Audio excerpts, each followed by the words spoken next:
hidden in the trees. It's the end of the dry season. In the past 4 months, the water level here has dropped 8 meters, creating lakes in the forest. They hope that these trapped lakes have water clear enough to film in. To test the theory, Mike and Kate set off to Rekia Lake ahead of the main dive party. Eduardo, this lake that we're going to now, do you think that there's going to be a lot of life in there? Yes. Many like fish and alligators and snakes stays in lakes like this. Some fish, Jungle guide Eduardo Gomez knows these shallow lakes hide danger. Right, did anyone mention alligators or snakes to us before we set off on this expedition? I missed that part. Is that a lake? That's it. It's clear. This is the first time we've heard anything about clear water, and it's actually clear. There's lots of little fish in here too. I mean, this way, so no matter how much. Ooh, the opening to the lake.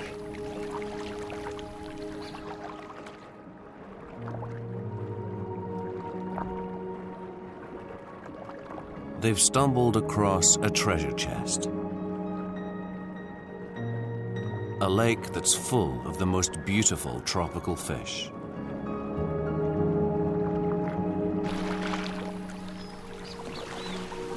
There's like an aquarium down there. There's so many different... I've seen 7 different species so far. We haven't even started.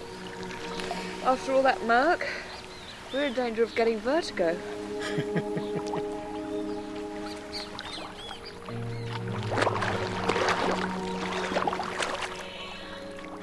They find a school of flag cichlids.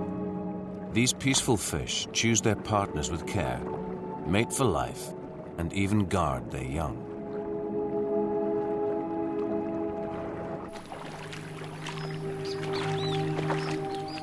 Richard Bull has arrived to keep a wary eye on the snorkelers. It is clearing now. Right. Suddenly there's a problem. Richard has stepped into the water and almost stood on a snake. It's going like that. By the time the camera has got there, the snake has slithered back into the water weeds. It was quite thin. It wasn't like, you know how like constricting snakes are quite fat and muscly. This wasn't. This was long and stringy, striped in one way or another. This is a coral snake. And it was heading towards me. Eduardo, what would happen if you got bitten? Your lungs doesn't work anymore, so you can't breathe. You die in a few minutes. They're not big snakes, but they're very, very poisonous.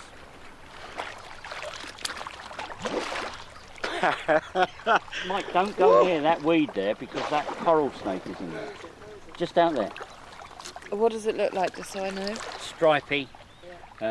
Seemed very, very agile. Dead man within 3 minutes, so we are assured.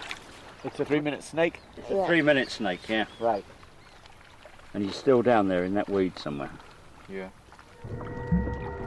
The coral snake is the most deadly reptile on the continent. Their venom rapidly destroys the human nervous system. But this is also the perfect habitat for a much larger snake, the anaconda.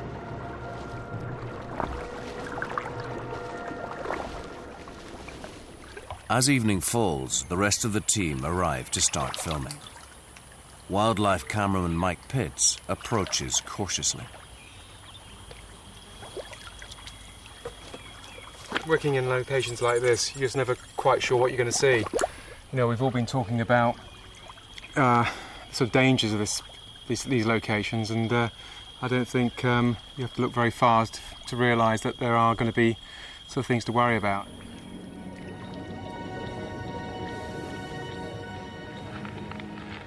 It's a risk the cameramen have to take. The lake has an extraordinary abundance of life.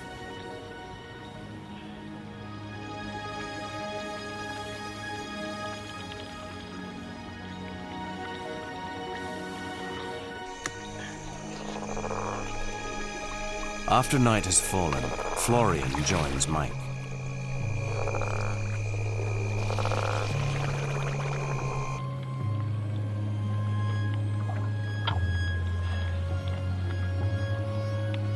The contrast with the river couldn't be greater.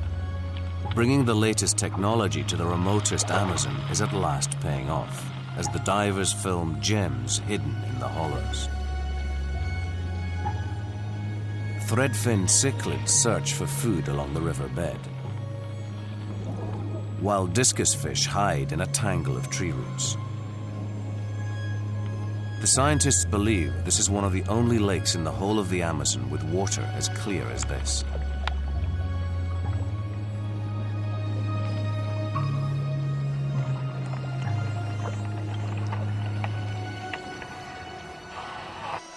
But this Eden contains many snakes.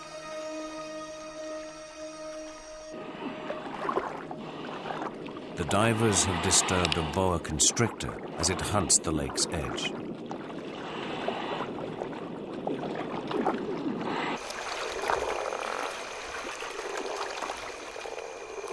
And Florian has found the snake that almost attacked Richard. I look down, I have this coral snake, which is just going through the sand and digging in and coming out. And you got this really poisonous snake out on the hunt, hunting for fish. There could be even greater dangers out in the darkness. I just come up to the surface to kind of see where I am, and there are these big eyes further down, and they're like this far apart. And we think it's either a big anaconda or it's a croc, a caiman. So it was a little hairy.